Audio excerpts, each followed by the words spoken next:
বিরাট মায়ার বাঁধনে বাঁধা। বাপের কিচ্ছু হলে সন্তানগুলো যেমন উজাড় করে দেবে, কি করে আমার বাপ সুস্থ হবেন। সন্তানের কিছু হলেও বাপ একই ভূমিকা, মায়ের কিছু হলে সন্তানের একই ভূমিকা, স্বামীর কিছু হলে স্ত্রীর একই ভূমিকা, স্ত্রীর কিছু হলে স্বামীর একই ভূমিকা। একে অপরে এতটা মজবুত মায়ার বাঁধনে বাঁধা। আল্লাহ ডাক দিলেন, আমি একজন পরিবারের গার্জিয়ান। এর ভিতরে কেউ পরিবার, অনেকে আসি পরিবারের গার্জিয়ান, কেউ আসি সাজা নয়, বাস্তব কোন না কোন বাপ মায়ের সন্তান।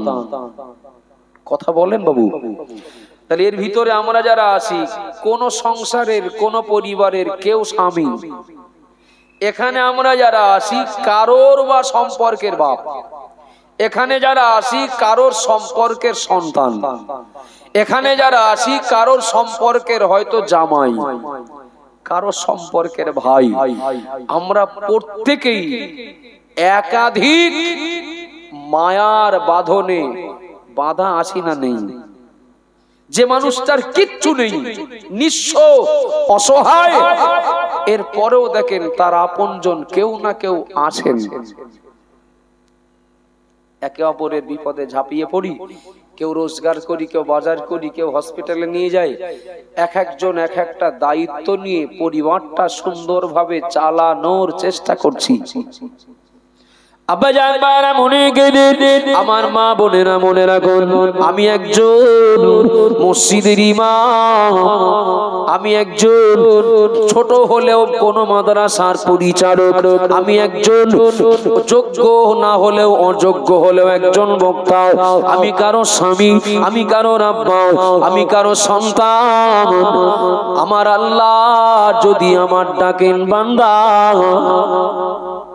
চলে এসো, সময় হয়ে গেছে, চলে এসো, একটু বলবেন নাকি হই আমি হন আপনি?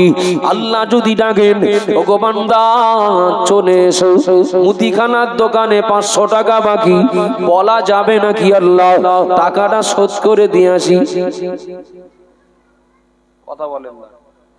সেই 10 কাঠা জমি ধান রুয়ে নিয়েছিলাম, মিথ্যে কথা বলে 8 কাঠা ধান রোয়ার দাম দিয়েছিলাম, 2 কাঠা জমির দাম ফাঁকি দিছি। আল্লাহ একটুখানি সময় দেন, আল্লাহ ওর এই 2 কাঠা ধান রোয়ার দামটা একটু মিটিয়ে দিয়েছি।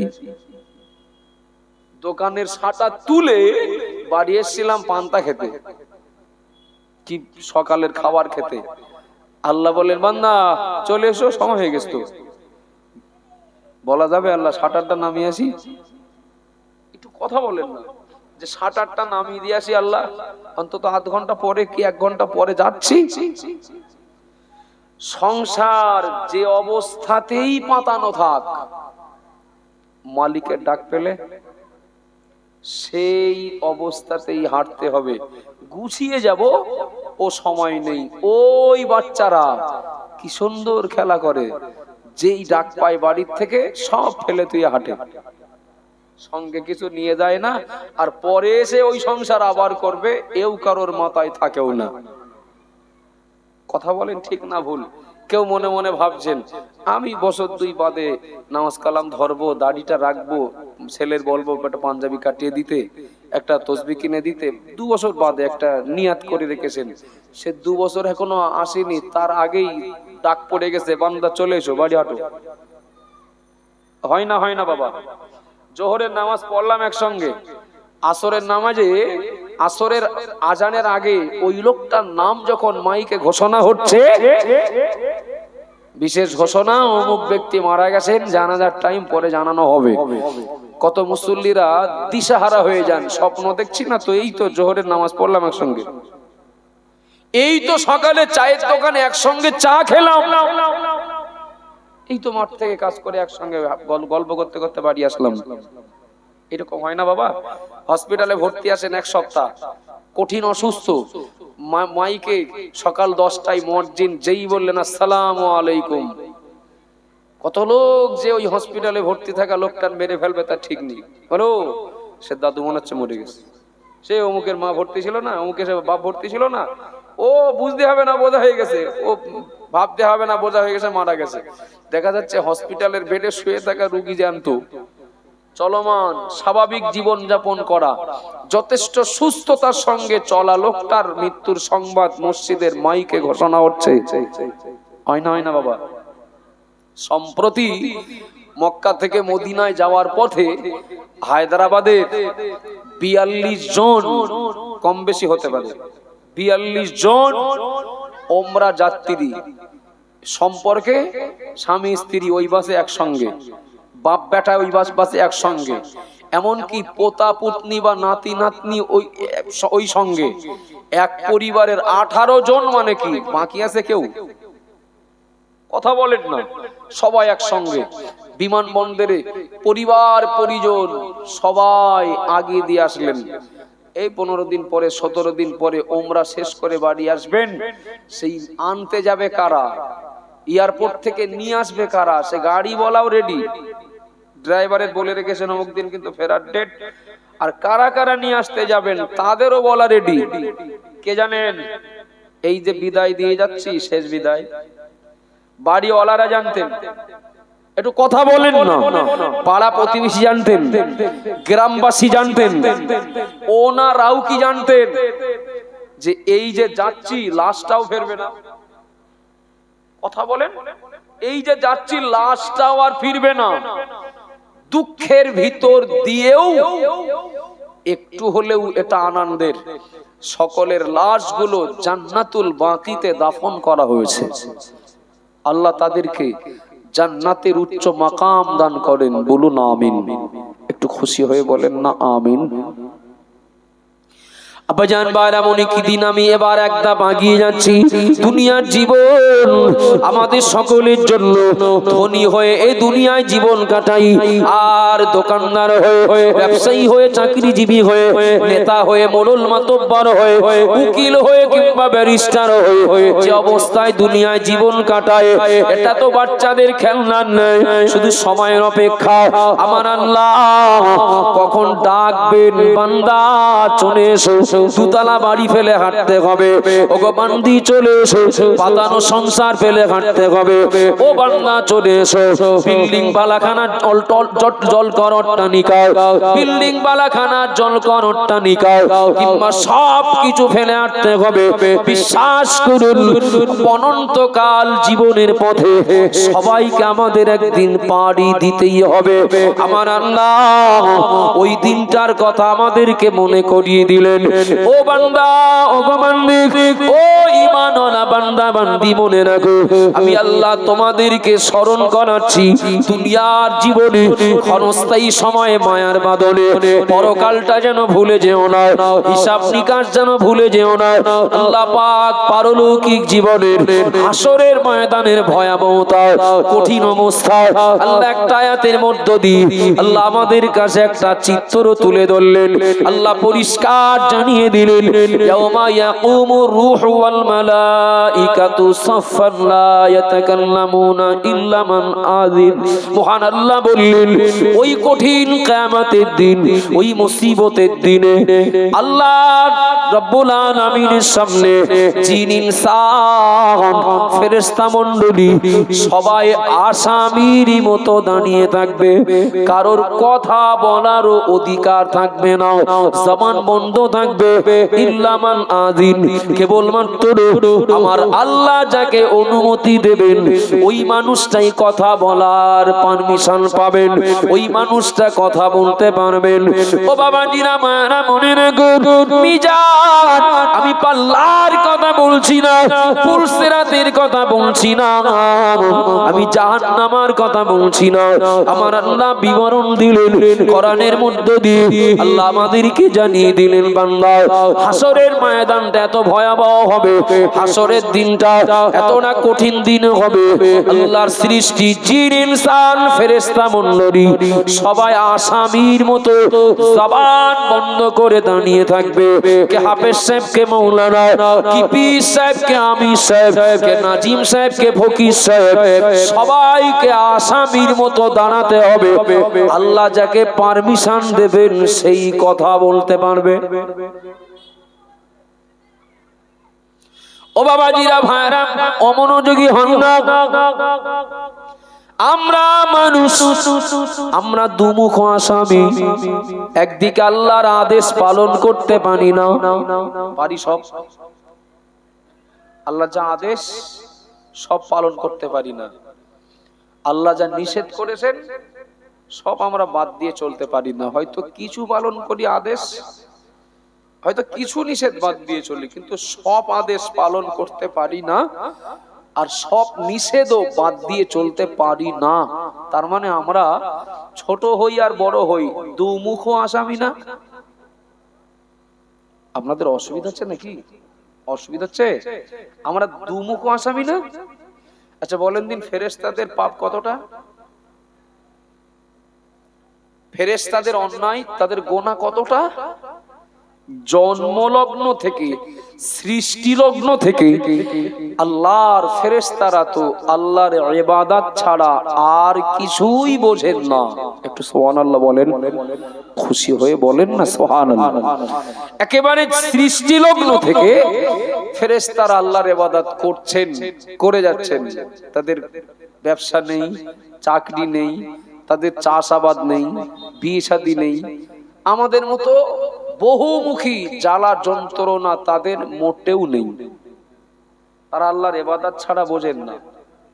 কিয়ামতের দিন শুধু মানুষ নন, জিনেরা, ফেরেশতারাও, তারাও আল্লাহর সামনে, আল্লাহর মুখোমুখি হতে ভয় পাবেন। সবার জবান বন্ধ। আব্বাজান বানা মনে রাখুন, আমি আর এক ধাপ এগিয়ে যাচ্ছি। এখানে শুধু জিন, শুধু ফেরেশতা, শুধু সাধারণ মানুষ নয়। নবী আদম আলাইহিস সালাম থেকে শুরু করে নবী ঈসা রুহুল্লাহ পর্যন্ত আমার আল্লাহ যত নবী রাসূল দুনিয়ায় পাঠিয়েছিলেন, কোন নবী, কোন রাসূল আল্লাহর সামনে যেতে সাহস পাবেন না। এই চিত্রটা কেন বলছি 5 মিনিট পরে কাজে লাগবে, অমনোযোগী হন না। কেন বলছি অবশ্যই তার তো একটা ব্যাখ্যা, তার তো একটা যুক্তি, তার একটা কারণ তো থাকবে। এই ভয়াবহ চিত্রটা একটু প্রথমে মাথায় নেই, তারপরে পরের কথাটার গুরুত্ব বিরাট ভালো বোঝা যাবে। আল্লাহ নবী আদম আলাইহিস সালাম থেকে শুরু করে আল্লাহ নবী ঈসা রুহুল্লাহ পর্যন্ত সকল নবীরা, সকল রাসূলেরা তারা আল্লাহর সামনে যেতে ভয় পাবেন। আল্লাহ পাক কিয়ামতের দিন গফুর গফফার থাকবেন না। আল্লাহ নিজেই নিজের নাম নেবেন কহার। আল্লাহর সামনে যেতে সবাই ভয় পাবেন, নবীরাও ভয় পাবেন, রাসূলেরাও ভয় পাবেন। ও বাবা জিনাবারা খেয়াল করুন, ওই মুসিবতের দিনে একদল বান্দা ওরা এক জায়গায় হয়ে ওরা একে অপরে বলা বলি করবেন। এই কষ্ট আর সহ্য হয় না। মহান আল্লাহ পাক যদি বিচার পর্বটা আরম্ভ করেন, আল্লাহ যদি বিচারটা শুরু করে দেন, জান্নাত জাহান্নাম দুটির যে জায়গায় আমাদের ঠিকানা হোক, অন্তত পক্ষে এই কষ্টের হাত থেকে বেঁচে যেতাম। হাসরবাসীরা তারা সবাই অপেক্ষা করবেন বিচার কখন শুরু হবে, কিন্তু না, বিচার শুরু হয় না, বিচার শুরু হচ্ছে না। কিছু মানুষ এক জায়গায় হয়ে আব্বা আদম আলাইহিস সালামের কাছে ছুটে যাবেন। আব্বা যান, আপনি একটু আমাদের জন্য আল্লাহর কাছে গিয়ে বলুন, আমার আল্লাহ যেন বিচারটা আরম্ভ করে দেন, আল্লাহ যেন বিচার শুরু করে দেন। কে? আল্লাহ নবী আদম, পৃথিবীর প্রথম মানব, প্রথম নবী। তার সম্মান, তার প্রতি আল্লাহ আল্লাহর মায়া দয়া, তার প্রতি আল্লাহর ভক্তি কিংবা মায়া মমতা কতটা, ওটা আমাদের তো জানতে বাকি থাকার কথা নয়। আব্বা আদম আলাইহিস সালামের কাছে গিয়ে যেই না হাসরবাসীরা বলবেন, ও আমাদের আব্বা জান, আর সইতে পারি না, একটু আমাদের জন্য আল্লাহর কাছে সুপারিশ করুন, আল্লাহ যেন বিচারটা শুরু করেন। জান্নাতে আমাদের দেওয়ার সুপারিশ করতে হবে না, জাহান্নাম থেকে বাঁচানোর সুপারিশ করতে হবে না। ওগো আমাদের আব্বা, আল্লাহ যেন এই বিচার পর্বটা শুরু করেন, এই সুপারিশটা করেন। আব্বা আদম আলাইহিস সালাম বলবেন, নফসি নফসি ইযহাবু ইলা গায়রিহি, ও আমার সন্তানেরা, আমি তোমাদের পিতা আদম, আমি আমার নিজের চিন্তায় আর চিন্তিত, পারলে অন্য কোথাও চলে যাও। কেন চিন্তিত, কি জন্য? অত দূর আমি যাব না। আব্বা আদম আলাইহিস সালাম ওই হাসরের ময়দানে আল্লাহর সামনে যেতে পারবেন না, সাহস পাবেন না, পাঠিয়ে দেবেন নবী নূহ আলাইহিস সালামের কাছে। এই মানুষগুলো হাসরের ময়দানে আবার নবী নূহ আলাইহিস সালামকে খুঁজবেন, খুঁজে খুঁজে পেয়ে যাবেন। ওগো আল্লাহর নবী নূহ, আপনাকে দ্বিতীয় আদম বলা হয়, আল্লাহর কাছে আপনার সম্মান অনেক বেশি। ওগো নবী নূহ, আপনি একটু আমাদের হয়ে আল্লাহ কাছে সুপারিশ করুন, আমার আল্লাহ পাক যেন বিচারটা আরম্ভ করে দেন। নবী নূহ আলাইহিস সালাম বলবেন, নফসি নফসি ইযহাবু ইলা গায়রিহি, ও আল্লাহর বান্দারা, এই হাসরের ময়দানে আজকের দিনে আমি নবী নূহ, আমি আমার নিজের চিন্তায় নিজে চিন্তিত, আল্লাহর কাছে গিয়ে আমি দাঁড়াবো এই সাহস আমার নেই, পারলে অন্য কোথাও চলে যাও, অন্য কারো কাছে চলে যাও। হাসরবাসীরা নবী নূহ আলাইহিস সালাম থেকে ফেরত আসবেন, এবার চলে যাবেন আল্লাহর নবী ইব্রাহিম আলাইহিস সালামের কাছে। ওগো জাতির পিতা, ও নবী ইব্রাহিম, ওগো আল্লাহর খলিল, আপনি একটু আমাদের জন্য আল্লাহর কাছে সুপারিশ করুন, আল্লাহ যেন বিচারটা আরম্ভ করে দেন। মাতার অতি সন্নি করে 12টা সূর্যের এই তাপ আর সইতে পারি না, আর সহ্য হয় না। ওগো আমাদের জাতির পিতা, ওগো আল্লাহর প্রিয় খলিল ইব্রাহিম, আপনি একটু আমাদের জন্য আল্লাহর কাছে সুপারিশ করুন।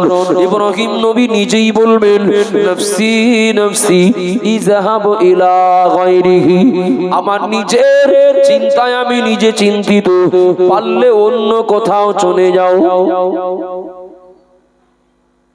কিছুটা আন্দাজ করা যাচ্ছে দিনটা কতটা ভয়াবহ? একটু কথা বলেন বাবু। ইব্রাহিম নবী একই কথা বলবেন, মুসা নবী একই কথা বলবেন, ঈসা নবীর কাছে গেলে একই কথা বলবেন। কেবলমাত্র আমাদের নবী ব্যতিক্রম কথা বলবেন। সুবহানাল্লাহ, বাড়ি যেয়ে বলবেন নাকি? একটু মোহব্বত করে বলেন। আমাদের নবীর কাছে গেলে আর ফেরত দেবেন না। আমাদের নবীর কাছে গেলে নবী বিচার শুরু করতে হবে আল্লাহ, এই দাবি নিয়ে সেজদায় পড়ে যাবেন। আল্লাহ জিবরাইলকে বলবেন, আমার নবীকে মাথা তুলতে বলো, আমার নবীর সুপারিশে আমি বিচার শুরু করে দিচ্ছি। একটু জোরে বলেন না সুবহানাল্লাহ। কতটা কঠিন পরিস্থিতিরা, কতটা কঠিন। কেন মাথায় দিলাম, কেন এই চিত্রটা কিছুটা হলেও আগে তুলে ধরলাম, তার কারণ হলো এটাই, প্রিয় নবী সুসংবাদ দিয়েছেন ওই কঠিন কিয়ামতের দিন মহান আল্লাহ 7টা গুণের বা 7টা শ্রেণীর মানুষদেরকে আল্লাহ আরশের ছায়ায় জায়গা দেবেন। একটু মোহব্বত করে বলে। দিনটার ভয়াবহতা আগে কেন বলেছি? সুসংবাদ প্রাপ্ত কারা, তাদের প্রতি দৃষ্টি আকর্ষণটা একটু মজবুত করে করার জন্য। ওই কঠিন পরিস্থিতি যেদিন তৈরি হবে, নবী বললেন ওই দিনে আল্লাহ 7টা শ্রেণীর 7টা গুণের 7টা বৈশিষ্ট্যের মানুষদেরকে আল্লাহ আরশের ছায়ায় জায়গা দেবেন, সূর্যের তাপ ওদের মাথায় লাগবে না। একটু মহব্বত করে বলেন না সুবহানাল্লাহ। আমাদের কি উচিত নয় কোনো না কোনো একটা শ্রেণীভুক্ত হয়ে যাওয়া? একটু কথা বলেন বাবা। কোনো না কোনো একটা শ্রেণীভুক্ত হয়ে যাওয়া, তাহলে কি হবে? আল্লাহর নবীর সুসংবাদ অনুযায়ী আরশের ছায়ায় জায়গা পাওয়া মানে যাদেরকে আল্লাহ আরশের ছায়ায় জায়গা দেবেন, আশা করা যায় তারা নাজাত পাওয়ারও হকদার হবেন। একটু জোরে বলুন না সুবহানাল্লাহ। আল্লাহ নবী বললেন সাবআতুন ইউজিল্লুহুমুল্লাহু ফি জিল্লিহি ইয়াওমা লা জিন্না ইল্লা জিল্লুহু ইমামুন আদিলুন। আমার উম্মত মনে রাখো, আমি মুহাম্মদুর রাসূলুল্লাহ বলছি, আমার আল্লাহ পাক ওই কঠিন মুসিবতের দিনে 7 শ্রেণীর মানুষকে আরশের ছায়ায় জায়গা দেবেন। তার ভিতরে আল্লাহ নবী 1 নম্বরে বললেন, প্রথম নম্বরে যে মানুষটা আরশের ছায়ায় জায়গা পাবে ওই ব্যক্তিটার পরিচয় হলো ইমামুন আদিলুন, যিনি হবেন ন্যায়পরায়ণ ইমাম। একটু জোরে বলেন না সুবহানাল্লাহ। যিনি আরশের ছায়ায় 1 নম্বরে জায়গা পাবেন ওই মানুষটার পরিচয় হলো যিনি হবেন ন্যায়পরায়ণ ইমাম। ন্যায়পরায়ণ ইমাম মানে শুধু মসজিদের ইমাম না। ও বাবাজিরা ভাইরা মনে রাখো, এখানে ইমাম মানে মসজিদে নামাজ পড়ানোর ইমাম না। এখানে ইমাম মানে জনপ্রতিনিধি, একজন নেতা, একজন লিডার, একজন অভিভাবক, একজন জনপ্রতিনিধি।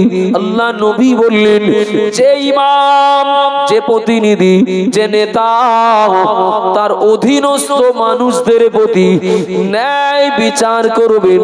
আমার আল্লাহ এই ন্যায় বিচার করা, এই ন্যায় পরায়ণ বিচারক হওয়া লোকটাকে ওই মুসিবতের দিনে আরশের ছায়ায় জায়গা দেবেন।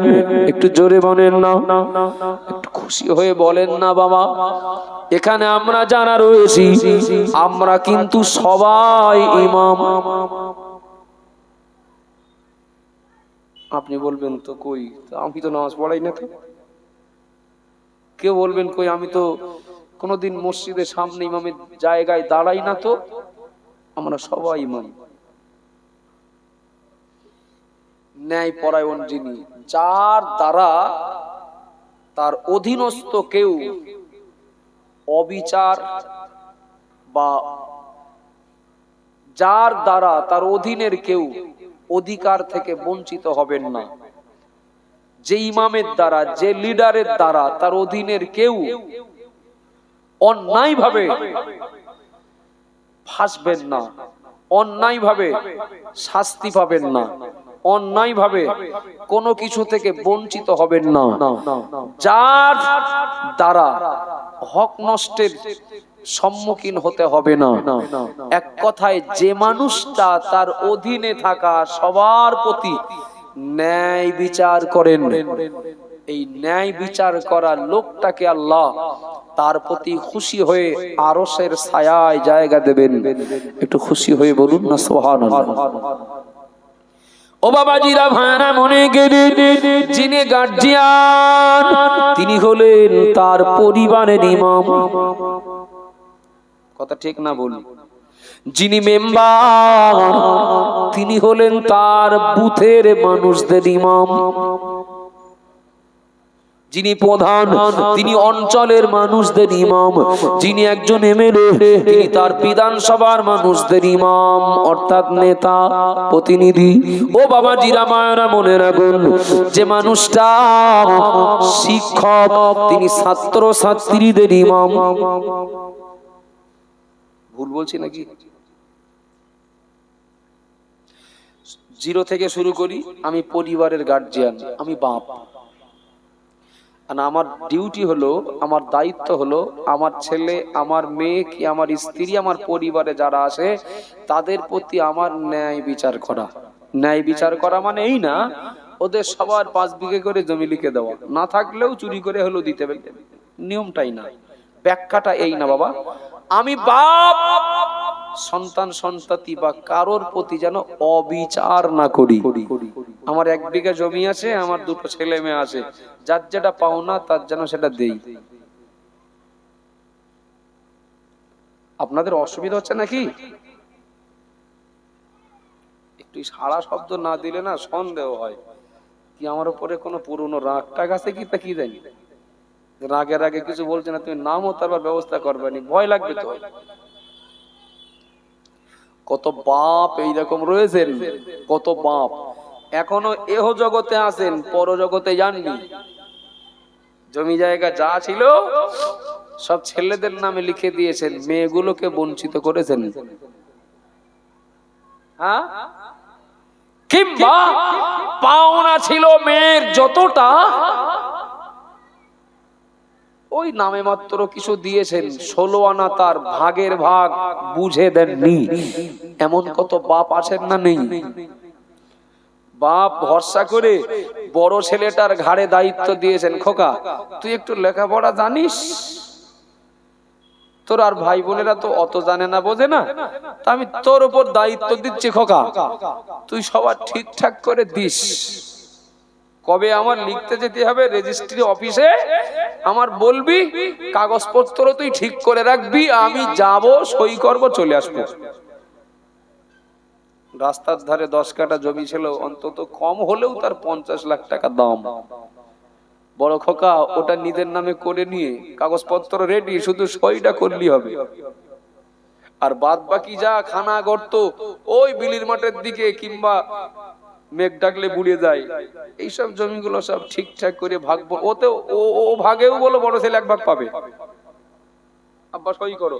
দেখা গেল সে বাপের 1.5 বিঘা জমি, আর মনে করেন বোন নেই, 3 ভাই, বড় ভারো 10 কাঠা সম্পূর্ণ ব্যক্তিগত, বাকি 1.5 বিঘার থেকে আবার বাকি 1 বিঘা যেটা ছিল ওর থেকে আবার 3 ভাগের 1 ভাগ বড় ছেলে লিখে নিয়েছে।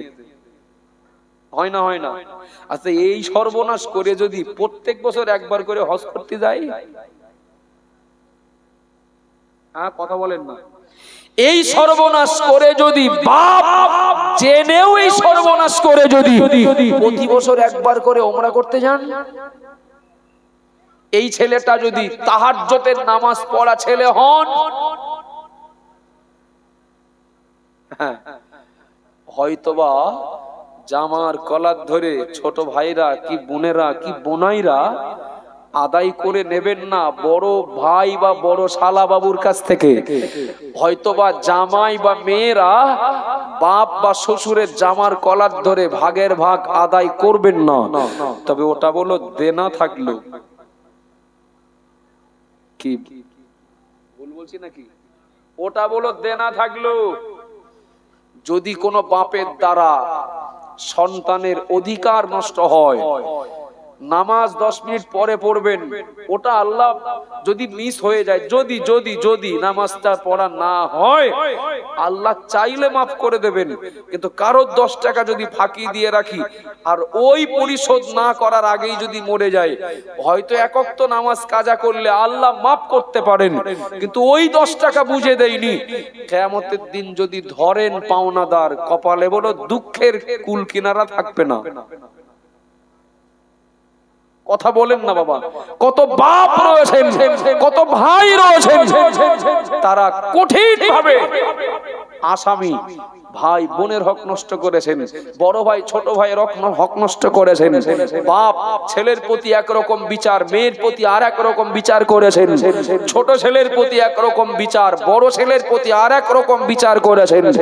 প্রত্যেকটা গ্রাম যদি সার্ভে করা হয়, এরকম আসামি 2-10টা পাওয়া যাবে। যাবে না? যাবে না? চলেন, আমি গ্রামের প্রতিনিধি, যে পার্টির পক্ষ থেকে আমি নির্বাচিত হই, আমি যখন নির্বাচিত হয়েছি, মেম্বার হয়েছি, এই গ্রামের, এই পাড়ার, এই মহল্লার, এই বুথের আমি সবার ইমাম, আমি সবার অভিভাবক। আমি সবার রাখাল। হতেই পারে লোকটা বিরোধী দলের, তাই বলে তার পাওনাটা হিংসা করে চক্রান্ত করে তার পাওনাটা যে কোনো ভাবে লাইন ঘুরিয়ে ফিরিয়ে তাকে বঞ্চিত করলাম। লোকটা হয়তো আমি শাসক দলে আর সে হেরে থাকা দলে হওয়ার কারণে আমার কাছ থেকে হয়তো জামার কলার ধরে ওটা আদায় করবেন না, তবে ওটা বলো দেনা থাকলো। কথা বলে ওটা বলো দেনা থাকলো, সময়কালে ও দেনা বলো শোধ করতে হবে। বর্তমান কালের পরিবারের গার্জিয়ান থেকে শুরু করে আর একেবারে যদি পার্লামেন্ট পর্যন্ত দেখা হয়, যিনি যে স্তরের প্রতিনিধি খোঁজ নিলে পাওয়া যাবে তার অধীনে থাকা বহু মানুষের হক নষ্টের সঙ্গে জড়িয়ে এই প্রতিনিধির সংখ্যা বলো বেশি, হোক মেম্বার আর হোক প্রধানমন্ত্রী। ভুল বলছি নাকি? অমুসলিমদের ব্যাপারে আমার কোনো এই ব্যাপারে ভাবানোর প্রয়োজনও নেই, আর তারা আমার টার্গেটের বাইরে। ওই মেম্বার যদি মুসলমান হন, ওই প্রধান যদি মুসলমান হন, ওই এমপি এমএলএ যদি মুসলমান হন, ওই আধিকারিক যদি মুসলমান হন, আমি বলবো এক, আপনার জায়গায় থেকে ন্যায় বিচার করুন, আরো সে ছায়ার জায়গা পাবেন। আর যদি অন্যায় বিচার করেন, যাদের হক নষ্ট করলেন তাদের কাছে কিন্তু ঋণী থাকলেন। কথা বলেন ঠিক না ভুল? যোগ্য ছেলে যোগ্য মেয়েগুলো চাকরি পেল না, পায় না, পেল না, পায় না। ঘুষ দেওয়ার ক্ষমতা আছে, টাকা দেওয়ার ক্ষমতা আছে, অযোগ্যরা চেয়ার দখল করেছে অ্যাকচুয়াল যোগ্যতার ভিত্তিতে। নাম্বারের বলে চাকরিটা হওয়ার কথা ছিল যার, তার হলো না, কেননা সে তো টাকা দিতে পারবে না, ওর তুলনায় কম নাম্বার, হয়তো কিছু অফার দিয়েছে, সেই অফারের লোভে, সেই টাকাটার লোভে যোগ্য ছেলে মেয়েটাকে বঞ্চিত করে টাকার বিনিময়ে অযোগ্যকে যোগ্যের আসন পাইয়ে দিলাম। ওই যোগ্য বেকার ছেলেটা মেয়েটা আমার পাওয়ার আছে বলে হয়তো আমার জামার কলার ধরতে পারবে না, তবে বলো দেনা থাকলে। রাগ করছেন নাকি বাবা? আল্লাহ নবী মুসা আলাইহিস সালাম আল্লাহর কাছে একদিন বললেন, আল্লাহ পাক আমি একটু আপনার বিচার দেখব। খুব মজাদার, খুব শিক্ষামূলক, খুব শিক্ষামূলক, শুনতে থাকুন। যদি কেউ এ ক্যাটাগরির আসামি হয়ে থাকেন, তার ঘুমন্ত বিবেকটা নড়ে চড়ে বসবে। মুসা নবী বললেন, আল্লাহ আমি একটু আপনার বিচার দেখব। আল্লাহ বললেন, ও মুসা, তা আমার বিচারের প্রতি তোমার আস্থা নেই? আচ্ছা, আল্লাহর বিচারের প্রতি আস্থা না থাকলে কি তিনি নবী হন? তিনি কি নবী হন? নবী কি যে কেউ হন নাকি? ঘুষ দিয়ে নবী হওয়া যায় নাকি? মুসা নবী বললেন, আল্লাহ অবশ্যই তো আস্থা আসে। বনী ইসরাইল জাতি ওরা এত পরিমাণে উচ্ছৃঙ্খল, মুসা নবীকে ও তার সঙ্গী সাথীদেরকে এত পরিমাণে বিরক্ত করত, এত পরিমাণে জ্বালাতন করত। মুসা নবীর একটু মনটা চাচ্ছে আল্লাহ যে যার যেটা পাও না তার যে সেইটা সময়কালে দেবেন, একটু নমুনা যদি দেখতে পেতাম মনটা একটু শান্তি হতো। আমরা অনেক সময় বলি না, আল্লাহ এই যে করেছে এর ঘাড়ে বাঁশ পড়ুক। কারোর পরে রাগ করে বলি যাচ্ছে যেন গাড়ির তলায় পড়ে না। আল্লাহ যদি সঙ্গে সঙ্গে ব্যবস্থা নেয় না, আমরাও বলো বাদ যাব না কেউ। কথা বলেন না, আমরা বলে কেউ বাদ যাব না। তবে বিশ্বাসটা রাখি, আল্লাহ যার যেটা পাও না ঠিক সময়কালে তার সেটা দেবেন, দেবেন, দেবেন। এই বিশ্বাসের কিঞ্চিত ঘাটতি যেন কোনো ইমানদারের না থাকে। মুসা নবী বললেন, আল্লাহ আপনি যার যেটা পাও না তার সেটা দেবেন, ও বিশ্বাস আমার আছে। তবে একটা নমুনা কি একটা নিদর্শন যদি একটু আমি দেখতে পারতাম তা আমার মনটা একটু শান্তি পেত। ঠিক আছে মুসা, তুমি ওই মাঠে চলে যাও, আল্লাহটা ঠিকানা দিলেন, মাঠে ও জায়গায় চলে যাও, যে দেখো একটা পাহাড়ের ঝর্ণা আছে না, হ্যাঁ আল্লাহ, তুমি ঝর্ণার দিকে তাকিয়ে থাকো, তবে নিজেকে আড়াল করে রাখো। তুমি যে ওই ঝোপের আড়ালে আসো, ঝর্ণার কাছে আসা কেউ যেন তোমার দেখতে না পাই, তবে তুমি যেন ঝর্ণার কাছে কেউ আসলে দেখতে পাও, এই রকম একটা পজিশন নিয়ে দাঁড়াও। মুসা নবী আছেন ঝর্ণার দিকে তাকিয়ে, দেখতে পেলেন একজন মানুষ ঘোড়ায় চড়ে আসলেন। দেখেন অমনোযোগী হলে জিলেপির পেস মতো তো বোঝা যাবে না। দেখলেন একজন লোক ঘোড়ায় চড়ে আসলেন, কাছে একটা প্যাকেট ছিল, প্যাকেটটা ওখানে রাখলেন, রেখে ওই ঝর্ণার পানিতে ওযু করলেন, নামাজ পড়লেন। এখন নামাজ পড়ে চলে যাওয়ার সময় সে প্যাকেট নিয়ে যেতে মনে নেই। মুসা নবী দেখতে পাচ্ছেন না, আল্লাহ একটু আমার বাইরে আসার পারমিশন দেন, আল্লাহ আমি লোকটা একটু মনে করিয়ে দেও, প্যাকেটটা নিয়ে দাও। না, তোমার জায়গায় তুমি দেখো, নড়বে না, আগের থেকে বলে দিয়েছিলাম তুমি বাইরে বার হতে পারবে না, কথা বলতে পারবে না। আল্লাহ প্যাকেট রেখে চলে গেল, তো বলে তুমি আমার বিচার দেখবে, মুখ বুঝিয়ে দেখো।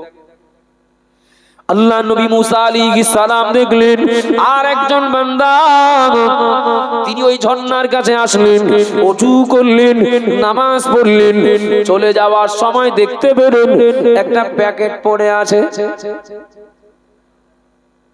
সারা বান্দা বলো খুব কম, আবার তাতে ওই প্যাকেটে এক প্যাকেট টাকা ছিল, টাকা।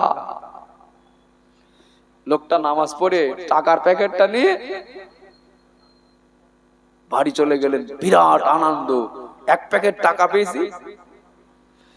যখন দ্বিতীয় ব্যক্তি টাকার প্যাকেট নিয়ে চলে যাবেন, মুসা নবী বললেন আল্লাহ আমার একটু আল্লাহ পারমিশন দেন না, ও টাকা নিয়ে যাচ্ছে কেন, ও টাকা দৌড় না, আর কেউ না জানলো আমি তো জানি, আমি তো দেখতে পাচ্ছি।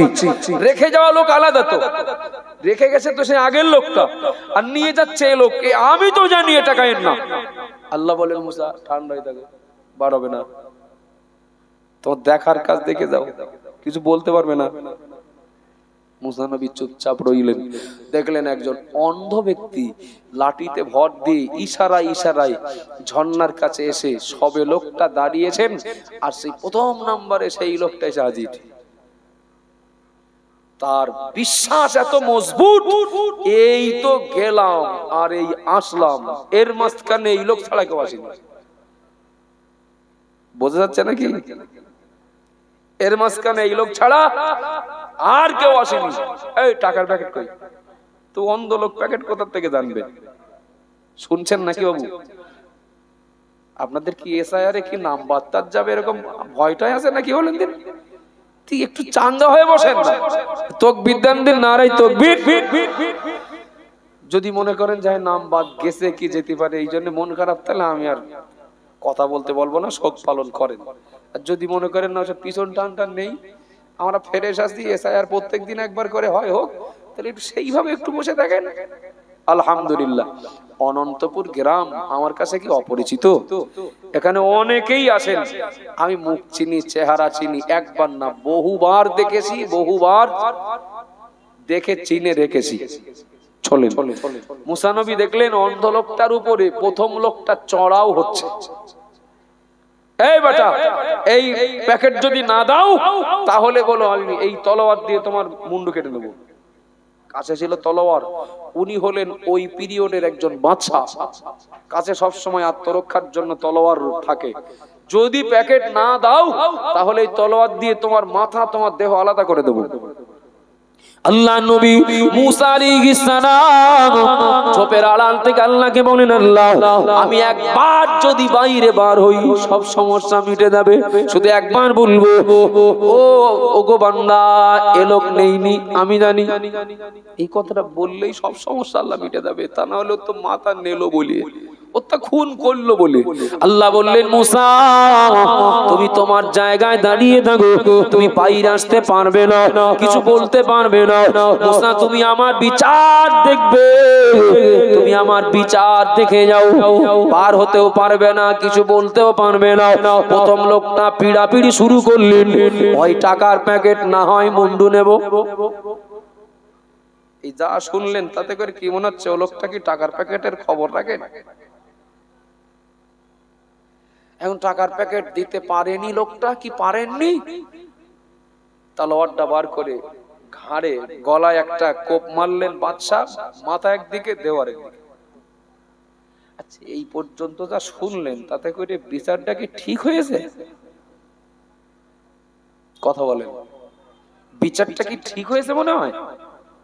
খবরদার এই জায়গায় শেষ করবেন না, যেন এই জায়গায় যেন শেষ করে দেবেন না। বিচার ঠিক হয়নি। বিচারটা করেছেন কে? মুসা নবীকে আল্লাহ কি বলেছিলেন? মুসা নবী কি দাবি করেছিলেন? আল্লাহ আপনার বিচার দেখবো। আল্লাহ বলেন বিচার যদি দেখো তাহলে ওখানে থাকো, ওইদিকে দেখো। তো এই বিচারটা দেখাচ্ছেন কে? আল্লাহ দেখাচ্ছেন। তো আল্লাহ কি অবিচার করেন? সঠিক বিচারই করেন। তো এমনি দেখা দৃষ্টান্তে বা শুনে যা মনে হলো বিচার, প্রশ্ন আছে না নেই এর ভিতরে? আছে তো। আল্লাহ নবী মুসা আলাইহিস সালাম ঝোপের আড়াল থেকে বার হলেন।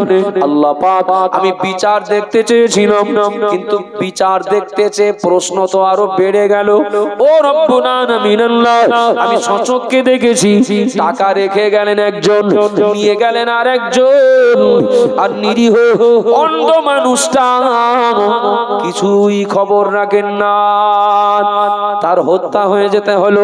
ও তো নির্দোষী, ও তো নিরপরাধী, লোকটা তো টাকার খবর রাখেন না। ও বাবা জিনামেরা, আল্লাহ পাক মুসা নবীকে বললেন, ও নবী মুসা, মনে রাখো আমি আল্লাহ সঠিক বিচার করেছি। মুসা মনে রাখো, যার যেটা পাওনা তার সেটাই দিয়েছি। প্রশ্ন আছে না অনেকটার ভিতরে? রেখে গেল একজন, নিয়ে গেল আর একজন, মাথা গেল আর একজনের। আল্লাহ বললেন সঠিক বিচার করেছি। এখন এই বিচারের রহস্য বুঝতে গেলে একটু ভিতরে ঢুকতে হবে না হবে না? কথা বলেন না, একটু ভিতরে ঢুকতে হবে না হবে না? হবে। আল্লাহ নবী মুসা আলাইহিস সালাম বললেন, ও রব্বুল আলামিন আল্লাহ পাক, বিষয়টা বুঝতে পারলাম না, আমাকে একটু বুঝিয়ে দেন। আমার আল্লাহ বললেন, নবী মুসা মনে রাখো, যে মানুষটা টাকার প্যাকেট নিয়ে চলে গেল, যে মানুষটা টাকার প্যাকেট নিয়ে চলে গেল, ওই মানুষটা টাকার প্যাকেট ফেলে যাওয়া লোকটার বাড়ি দীর্ঘদিন কাজ করেছে। খুব মন দেবেন, বলো, অমনোযোগী হলে গুলিয়ে যাবে। যে লোকটা টাকার প্যাকেট রেখে গেল, ওই লোকটার বাড়ি, যে লোকটা টাকার প্যাকেট নিয়ে বাড়ি গেল, এই দ্বিতীয় লোকটা দীর্ঘদিন ওর বাড়ি কাজ করে। কোন একটা বিষয় নিয়ে মনোমালিন্য হয়, মন কষাকষি হয়। ওই বাদশাহ তার ক্ষমতা ছিল বলে, তার পাওয়ার ছিল বলে, তার সেই গরম ছিল বলে, ওর ওই পাওয়ারে, ওর ওই গরমে এই গরিব মানুষটাকে বঞ্চিত করে বাড়ি থেকে ঘাট ধরে পার করে দেয়। চলে যাও, এবারই তোমার আর জায়গা নেই, এবারই তোমাকে আর রাখবো না। ওই গরিব মানুষটার তার দীর্ঘদিন পরিশ্রমের বিনিময় বা জনের দাম না দিয়ে ওকে ঘর থেকে বার করে দিচ্ছিল ওই বাদশা। গরিব মানুষটা এ তো সব দিক থেকে দুর্বল। গরিব মানুষটার দাবি ছিল, ওগো বাদশা, আপনার বাড়ি যদি আমাকে নাই বা রাখেন, আমার জনের দামটা, আমার পাওনাটা দিয়ে দেন, আমি গরিব মানুষ। তখন ওই বাদশা বলেছিল, পারলে আদায় করে নিস। এরকম কিছু মোস্তান আছে না নেই এ যুগে? একটু কথা বলেন না। পারলে আদায় করে নিস, যা হাট। 10 বছর ধরে চাষ করছি, জানি বলো জমি আমার, আমার বাপের ছিল, এখন আমার। এখন সেই পাশের পাড়ার বা পাশের বাড়ির এক ভাই এসে বলল, ধান উঠে গেলে ওদিকে যেও না। যেন কেন? আমার জমিতে যাবো না মানে? দলিল্লা দেখেছো সার্চ করে, নাম কার আছে? মানে ওই চাচার কাছ থেকে আমার বাপ কিনেছিলেন, সে অভাবের কারণে সে জমি লিখে নেন। বাপ দেখছেন এমনি তো চাষ করছি, সে লোকও তো মারা গেছেন, আমার বাপও তো মারা গেছেন। এখন আগেকার মানুষ না এত ভাবতেন না। কারোর কাছে রাস্তার ধারে জমিটা পড়ে রে চাষা, ওটা আমি চাষ করবো, তুমি চাষ করলে যদি জমিটা পরিষ্কার থাকে তা করো গে দাও।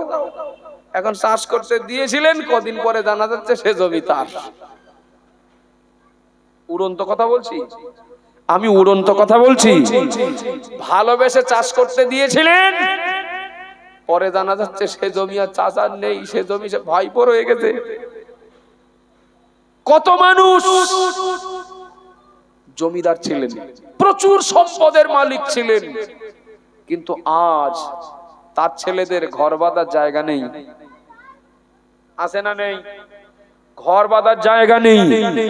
তবে আমি না দেখে বলছি, আমি না দেখে বলছি, ফাঁকি দিয়ে দ্বারা বোকা পেয়ে, অবুঝ পেয়ে, অশিক্ষিত পেয়ে যার কাছ থেকে জমি কেড়ে নিয়েছিল বা ভুল বুঝিয়ে জোর করে লিখে নিয়েছিল অফিসারকে ঘুষ দিয়ে, খোঁজ নিয়ে দেখেন ওদের বংশধররা কেউ ভালো নেই। কথা বলেন। আরে বঞ্চিত করে দেওয়ালে পিঠ ঠেকিয়ে দেওয়া সেই জমির মালিক যিনি, তার ছেলেদের হয়তো ঘর বাঁধার জায়গা নেই, কিন্তু ফাঁকি দিয়ে নেওয়া ওই লোকটার সন্তানেরা যেভাবে জীবন কাটাচ্ছে দুনিয়াতে, তার তুলনায় ঘর বাঁধার জায়গা না থাকলেও এদের দিন ভালো চলছে। ঠিক বলছি না ভুল বলছি? মুসা নবীকে আল্লাহ বললেন ঘাট ধরে বাড়ির থেকে বার করে দেয়, পাল্লা আদায় করে নিয়ে যাও। ও আমার নবী মুসা, আমার ওই বান্দা দুনিয়ার কোন কোর্টে বিচার দেয়নি, বিচারটা আমার কাছে দেয়। আল্লাহ পাক টাকা পায় কিনা আপনি তো জানেন, বিচারটা আপনার কাছে দিচ্ছি। দুনিয়ার মোড়ল, দুনিয়ার মাতব্বর, যার কাছে বিচার দেব তার বিরুদ্ধেই তো অভিযোগ। ওই বাদশার কাছে যে বিচারটা দেবেন, অভিযোগটা তো তারই বিরুদ্ধে। কার কাছে বিচার দেব? আল্লাহ আপনি বিচারকদের বিচারক, আল্লাহ আপনার কাছে বিচার দিয়ে দিলাম। সত্যি যদি আমি পাওনাদার হই, আমার পাওনা পাইয়ে দেওয়ার দায়িত্ব আপনার। একটু সুবহানাল্লাহ বলবেন না? একটু মহব্বত করে বলবেন না? ও নবী মুসা, আমার ওই বান্দা বিচারটা আমার কাছে দেয়, আল্লাহ আমি যদি পেয়ে থাকি তো আমার পাওনা আমাকে পাইয়ে দেওয়ার এ দায়িত্বটা আপনার। মুসা নবী মনে রাখো, আজ ওই বাদশা তার নিজের প্রয়োজনে প্যাকেট ভর্তি টাকা নিয়ে কোথাও যাওয়ার জন্য বার হয়, কিন্তু ওই প্যাকেটে ততটা টাকা আছে এই কর্মচারীর জনের দাম যতটা বাকি। সুবহানাল্লাহ বলবেন না? একটু মহব্বত করে বলবেন না?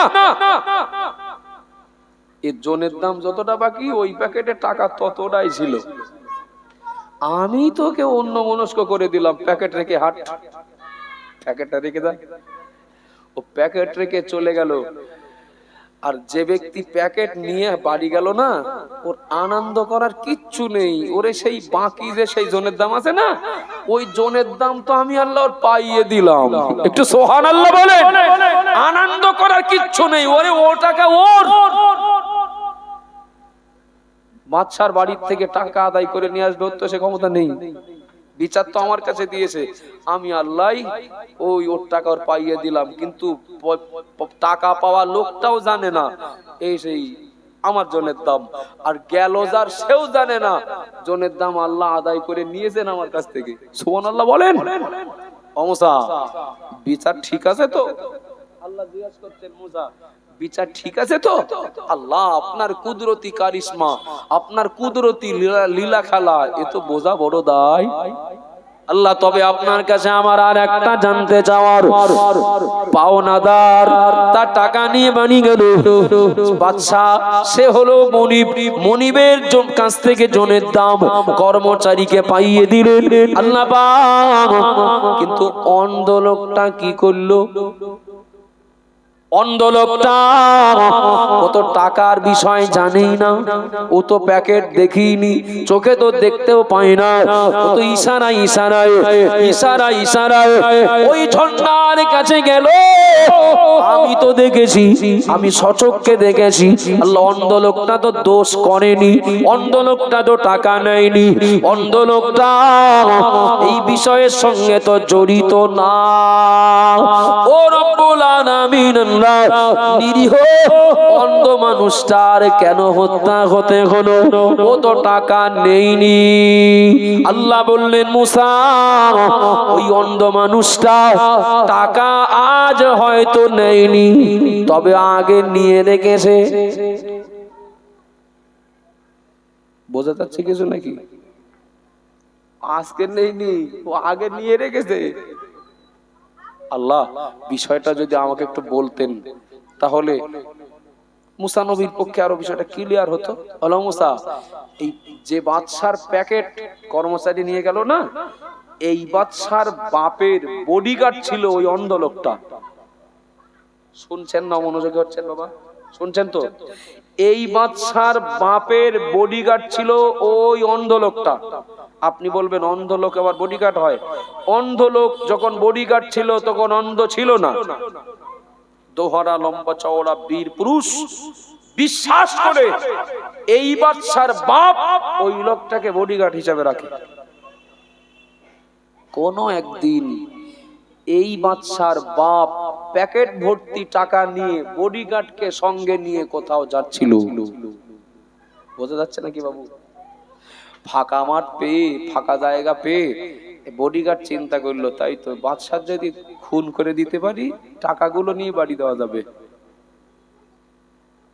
বডিগার্ড করলো কি, বাদশার হত্যা করে দিয়ে টাকার প্যাকেট নিয়ে বাড়ি হাঁটলো। ও মুসা, টাকা আজকে নেইনি, ও নিয়ে রেখেছে। ওই দিন থেকে বর্তমান বাদশা বাপের হত্যাকারীকে খুঁজে বেড়াচ্ছে। আমার বাপকে যে হত্যা করেছে তাকে সেখানেই, যেখানেই পাবো সেখানেই তার হত্যা করব, বাপের হত্যার প্রতিশোধ নেব। ও ছেলে আমার কাছে বিচার দিয়ে রেখেছে, আল্লাহ, বাপের হত্যাকারীর আমি বিচার চাই। হামজা, ও ছেলে জানে না যে আমার বাপের হত্যার প্রতিশোধ নিচ্ছি। ইস্যু হলো টাকা, কিন্তু মূল উদ্দেশ্য হলো যাকে হত্যা করেছে এই লোকটা, তার ছেলের হাতে ওর হত্যা হওয়া। বিষয়টা কি একটু ভাবার না বাবু? বিষয়টা একটু ভাবার কিনা? হ্যাঁ না বলেন না? ও লোকটা, ওই বডিগার্ড যাকে হত্যা করেছিল, তার ছেলের হাতে ওর হত্যা হতে হচ্ছে, এটা ওর পাওনা। সুতনাতা হয়েছে টাকা। কিন্তু যে হত্যা হচ্ছে সেও জানে না, যে হত্যা হচ্ছে সেও জানে না যে আমি টাকা নিলাম না, তা হত্যা হচ্ছে কি করে? আরে তুমি টাকা আজকে নেও, নিয়ে রেখেছো। যে হত্যা করছে সেও জানে না যে আমার বাপের হত্যাকারীকে আমি হত্যা করছি। সমস্যা আজ হোক, দুদিন পরে হোক, যার পাওনা আমি তাকে সেটাই দেই। সুবহানাল্লাহ বলে। আল্লাহর বিচারের প্রতি আস্থা থাকবে। আজকের যে মানুষটা আপনাকে দুর্বল পেয়ে 100 টাকা ফাঁকি দিয়ে চলে যাচ্ছে, বিশ্বাস করুন তাকেও কোনো দুর্বলতা সুযোগ নিয়ে আল্লাহ তার কাছ থেকেও ও টাকা খসাবেন, এ বিশ্বাস রাখতে পারে। কেউ যদি বিনা অপরাধে আপনার মনে কি আমার মনে যদি কষ্ট দেয়, মনে মনে ভাববেন বিনা অপরাধে কষ্ট দিল, জানবেন ওটা ওর পাওনা থাকলো। আব্বাজান ভাইরা, মনে কি দিন, মা বোনেরা মনে রাখুন, এত দূর চলে এসেছি একটা কথা বলতে গিয়ে। ছোট ছেলে দুর্বল কিংবা মেয়েগুলো দুর্বল, হয়তো আব্বার কাছ থেকে জমি বুঝে নিতে পারবে না, সম্পদ ভাগের ভাগ বুঝে নিতে পারবে না, সাধারণ নাগরিক নেতার কাছ থেকে হয়তো তার পাওনাটা বুঝে নিতে পারবে না। কিন্তু মনে রেখে দিন, যদি কারোর হক নষ্ট করা হয়, সে হক নষ্টকারী বাপ হন, হক নষ্টকারী কোন নেতা নেত্রী হন, সময়কালে আল্লাহ যার পাওনা তাকে পাইয়ে দেবেন। বিশ্বাস গাঢ় হলো তো নাকি? বিশ্বাস মজবুত হলো তো নাকি? সুতরাং আমি যদি বাপ হই, আমার অধীনে যারা ওদের প্রতি অবিচার করে আসামি হয়ে থাকবো না। আমি যদি নেতা হই, আমার জনগণের প্রতি অবিচার করে আসামি হয়ে থাকবো না। আমি যদি মাস্টার হই, ছাত্র ছাত্রীদের পড়াতে গিয়ে ফাঁকি দিয়ে আমি আসামি হয়ে থাকবো না। ও বাবা জিনা মায়েরা, যদি আসামি হয়ে থাকি তো মহান আল্লাহ এর খেসারাত অবশ্যই আদায় করবেন। অপরদিকে আমি যদি যার যেটা পাও না সেটা দিতে পারি, আল্লাহ পাক আমাকে আরো সের ছায়ায় জায়গা দেবেন। একটু সুবহানাল্লাহ বলেন। অন্যায় বিচার করলে খেসারাত দিতে হবে, ন্যায় বিচারটা যদি করি আসামি হতে হলো না, এটা একটা দিক। আর একটা দিক হলো ন্যায় বিচারক হওয়ার জন্য হাসরের ময়দানে সূর্যের তাপে দাঁড়াতে হবে না, আরো সে ছায়া জায়গা মিলে যাবে। আর একবার বলুন না সুবহানাল্লাহ। কোন নেতা, কোন নেত্রী যদি, কোন মোস্তান যদি, কোন প্রভাবশালী মানুষ যদি আপনার হক নষ্ট করে থাকে, আপনার অধিকার নষ্ট করে থাকে, অপেক্ষা করুন, মহান আল্লাহ এর বিচার করবেন, অবশ্যই করবেন, অবশ্যই করবেন। দুনিয়াতেও কিছু নমুনা আল্লাহ চাইলে দেখেও যাওয়া যাবে। মহান আল্লাহ দ্বিতীয় নম্বরে আরো সে ছায়া আল্লাহ জায়গা দেবেন। ওয়াসাবুন নাসা ফি ইবাদাতিল্লাহ। আল্লাহ নবী বললেন, আমার উম্মত মনে রাখো, আল্লাহর আরো সে ছায়া দ্বিতীয় নম্বরে যাকে আল্লাহ জায়গা দেবেন তার গুণগুলো, যে মানুষটার যৌবনকাল আল্লাহর ইবাদতে কাটবে। একটু সুবহানাল্লাহ বলেন। এক নাম্বার বলেছি যে লোকটা ন্যায় পরায়ণ, কারোর প্রতি অন্যায় বিচার করে না, কারো হক মারে না, কারো অধিকার নষ্ট করে না, এই লোকটা আরশের ছায়ায় জায়গা পাবেন। প্রয়োজনীয় ব্যাখ্যা দিয়েছি। দ্বিতীয় নম্বরে নবী বললেন আরশের ছায়ায় জায়গা পাবে যার যৌবন কালটা আল্লাহর ইবাদতে অতিবাহিত হবে। একটু জোরে বলুন না সুবহানাল্লাহ। ও বাবাজিরা, ভাইরা, মনে গেলে প্রবাদ একটা কথা বলে, কামার বুড়ো হলে লোহা শক্ত হয়। বলে না, কামার বুড়ো হলে লোহা শক্ত হয়। আচ্ছা, লোহা কি সত্যি আগের থেকে শক্ত হয় না গায়ে বল কমে যায় তাই শক্ত বেশি মনে হয়? কামার বুড়ো হলে লোহা শক্ত হয়, এটা